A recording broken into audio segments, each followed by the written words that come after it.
Honorer ce que portent les autres. Shalom bien-aimés dans le Seigneur. Notre méditation du jour s'intitule Honorer ce que portent les autres. Nous tirons notre texte en 1 Pierre chapitre 2, le verset 17, qui nous dit ceci.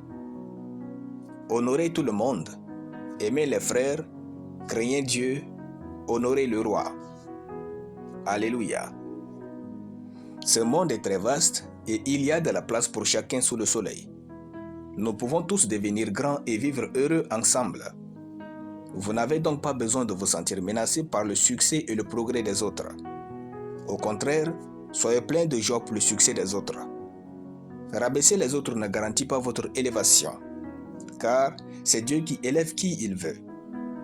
Étouffer les autres ne garantit pas la visibilité de votre personne, car c'est Dieu qui rend visible qui il veut.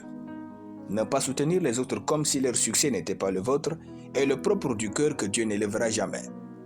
Dieu n'élève pas les hommes parce qu'ils sont doués ou compétents, mais à cause de leur cœur qui est comme le sien. Ayez un bon cœur, sinon, travaillez votre cœur jusqu'à le bonifier. C'est ce que Dieu voit souvent pour nous bénir et nous élever. Honorer ce que portent les autres est un signe que vous êtes mûrs. Ne permettez jamais au diable de vous faire croire que, lorsque vous honorez les autres, vous vous réduisez à néant. Au contraire, c'est la preuve que vous croyez à la valeur de leurs dons, à la valeur de leurs talents, à la valeur de leur ministère et à la valeur de leur personne dans le plan de Dieu pour ce monde. L'apôtre Pierre nous dit « Honorez tout le monde ». Oui, tout le monde est digne d'honneur, pensez ainsi et vivez la vie prescrite par la parole de Dieu.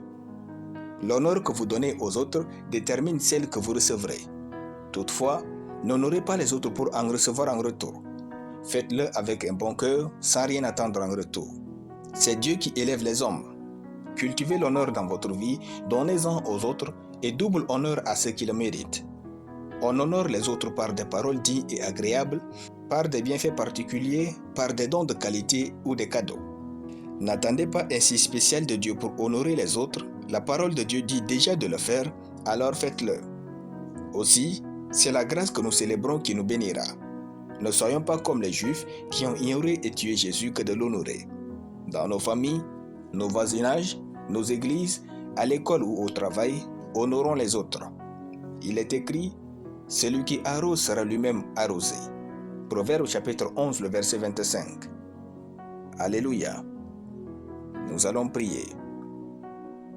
J'honore les hommes et serviteurs de Dieu, chacun selon son rang et sa grade. Je cultive l'honneur et je vis une vie pleine d'honneur au nom de Jésus. Amen. La lecture biblique en une année, Osée chapitre 12 à Osée chapitre 14.